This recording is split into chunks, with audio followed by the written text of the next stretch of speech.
mbili, mwaka 1982 kilianza kutoa stashahada ya ualimu wa masomo ya biashara, na mwaka 1992 kozi ya walimu ilisimamishwa na kuhamishiwa Chang'ombe, ambapo wajaiwale sasa ndio chuo kikuu cha DUSA. Mwaka 2007 serikali ilirejesha tena mafunzo ya ualimu katika chuo hiki, na mwaka 2009 kilianza kutoa stashahada ya ualimu wa elimu ya msingi. Mwaka 2019 kilianzisha stashahada maalum ya ualimu wa sekondari biashara, lakini kwa sasa tuna chuo 198.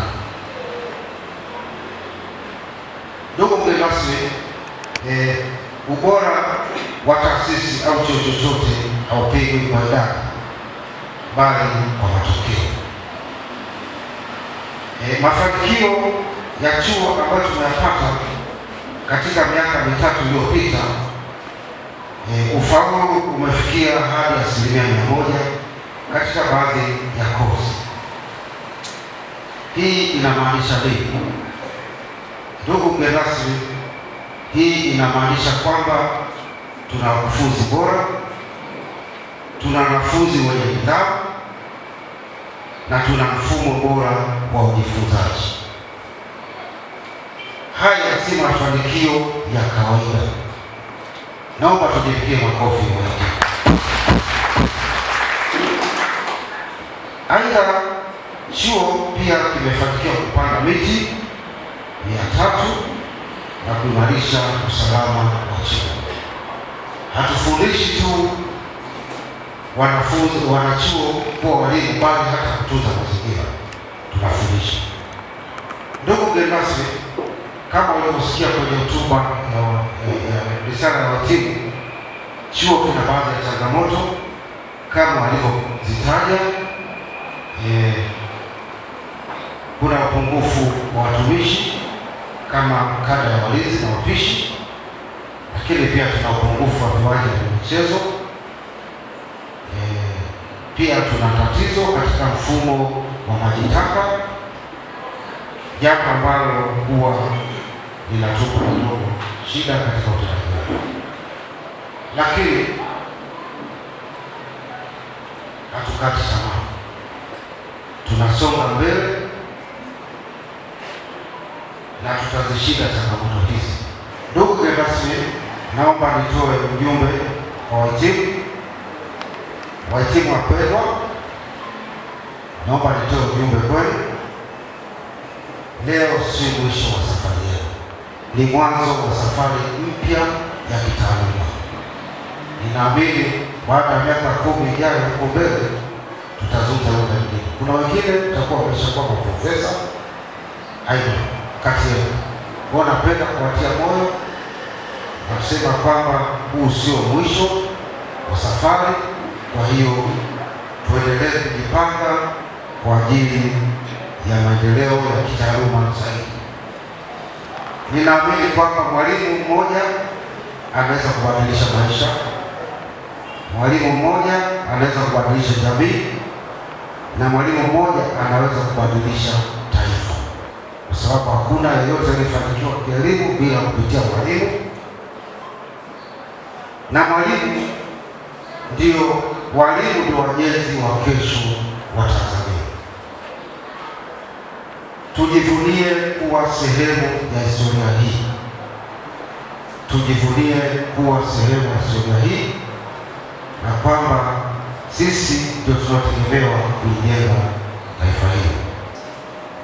Kwa bidii sana kufanya mazoezi kwa vitendo ya kufundisha, kutunza chuo. Kama nilivyosema, mazingira yetu ya chuo yanaashiria uwepo wa chuo mahiri katika mkoa wetu, lakini pia mmekaa hapa kwa kuzingatia kanuni, mwenendo bora wa kazi ya walimu.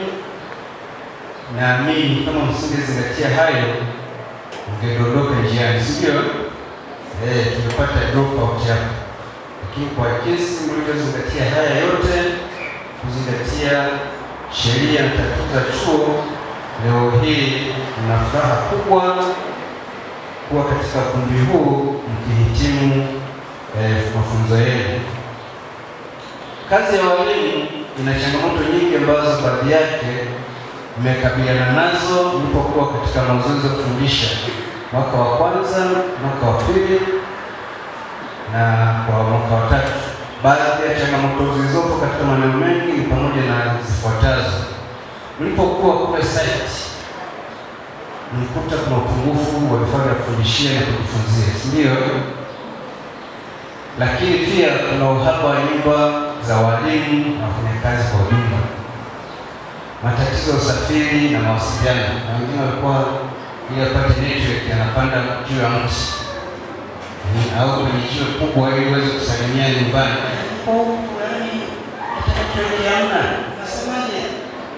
Sikusikii vizuri. Sasa hayo ni baadhi tu ya changamoto ambazo mmeziona wakati nafanya mazoezi kwa vitendo. Sasa mhitimu leo unaungana na jeshi kubwa kabisa la walimu ambao tunaendelea kusubiri ajira, lakini kwa matumaini makubwa. Wewe watie moyo, zile changamoto ulizoziona kule ziwe fursa kwenu sasa unapohitimu na kwenda katika sehemu zenu mbalimbali za makazi. Msikae mkaanza kukata tamaa kwamba kumbe yale niliyoona kule ndio kazi ya walimu hivi. Hapana, wewe ndio mwezeshaji ambaye upo kwenye jamii kwenda kuibadili jamii. Tunaona mkuu wa chuo hapa kwamba wewe unaweza badili maisha ya mtu mmoja mmoja, familia na taifa kwa ujumla. Tuko hapa kwa ajili ya ndugu zetu, kaka zetu, dada zetu, kwa ajili ya kuwapongeza kwa hiki kinachofanyika leo, kwa kuwapongeza kwa ajili ya kumaliza masomo yenu. Tunawapenda sana, tunawakaribisha pia mtaani. Tunawaomba mje na kile mlichojifunza darasani, yaani mje mtufundishe na sisi kama walimu. Tunawapokea, karibuni. Awali ya yote tunatoa shukrani kama special diploma, lakini pia tunashukuru wakufunzi wetu kwa mliotufunza mengi mazuri mliotupatia. Tumeishi pamoja kwa miaka mitatu vizuri, lakini pia haya mazuri mliotupatia tutaenda kuendeleza huko tunapoenda. Lakini zile changamoto au yale ambayo tumewakosea, basi tunaomba msamaha na muyasahau, kwa sababu ni miongoni mwa changamoto katika kujifunza ambazo tumekutana nazo. Asante. Awali ya yote, sisi GPE tuna kila sababu ya kumshukuru Mungu kwa nafasi tuliyofikia. Tunamshukuru mkuu wa chuo Dr. Nandi pamoja na wanafunzi wote kwa kutulea katika maadili mema ya kufikia malengo yetu. Mungu awabariki, hatuna chochote cha kuwalipa. Binafsi pia ni washukuru wakufunzi na Madam Sabina, japokuwa tumekutana katika changamoto mbalimbali, tunaomba tusamehe. Mungu awabariki sana kwa elimu.